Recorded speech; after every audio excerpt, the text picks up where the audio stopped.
కానీ అసెంబ్లీలో ఎందుకు పొద్దుగూకులు మళ్ళీ జగన్ వస్తే మళ్ళీ జగన్ రాడు, మళ్ళీ జగన్ రానివ్వను, ఎందుకు ఈ జగన్ నామ స్మరణ జరుగుతుందనేది నాకు అర్థం కావట్లా.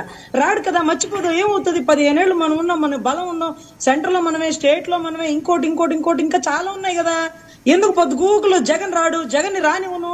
అరే రాడు కదా, ఎందుకు అలా తలుచుకుంటారో నాకు అర్థం కావట్లా. రాడు, రానివ్వరు, మీరున్నారు. సరే ఇప్పుడు వరకు ఒక లెక్క, ఇకపైన ఒక లెక్క.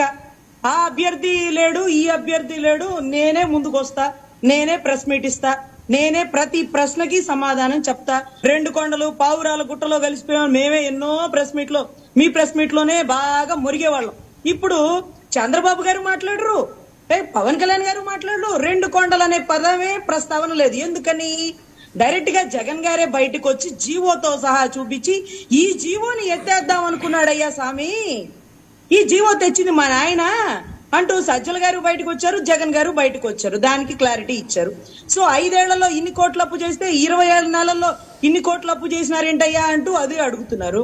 17 మెడికల్ కాలేజీలు, గవర్నమెంట్ కాలేజీలు తీసుకురావడానికి ఎంత కష్టం అనేది ఇప్పుడు సరదాగా ఒక 2-3 తీసుకురమ్మందాం, మాట్లాడుకుందాం మళ్ళీ. సో ఈ 17 మెడికల్ కాలేజీలో 70% 3 సంవత్సరాల్లో పూర్తి చేసినాడు. 2 సంవత్సరాలు కరోనాతో పోయింది. ఈ 2 సంవత్సరాల్లో కూడా అతను పెట్టిన సచివాలయ వ్యవస్థ అందరికీ ఎంఆర్ఓలని, ఎండిఓలని చూడలేని సాధారణ ప్రజలకి అధికారులని దగ్గర చేసింది.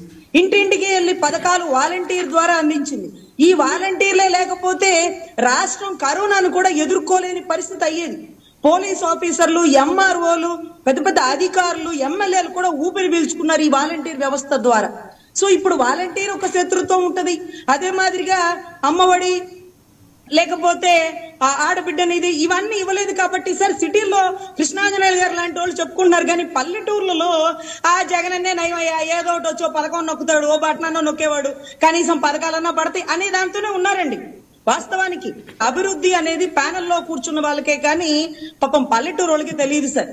సో ఇటువంటి పరిస్థితుల్లో మీరు అన్నట్టుగా పై లెవెల్ కి మాత్రం కూటమే, కానీ గ్రౌండ్ లెవెల్ కి మాత్రం కూసాలు కదుపుతుంది సార్. ఎంత ఇదిగా అంటే మీరు ఇప్పుడు పెట్టండి పంచాయతీ ఎన్నికలు అంటున్నారు. అరే ప్రభుత్వం ఏది ఉంటే పంచాయతీ ఎన్నికలు అదే కదా వస్తాయి, అట్లా రావట సార్.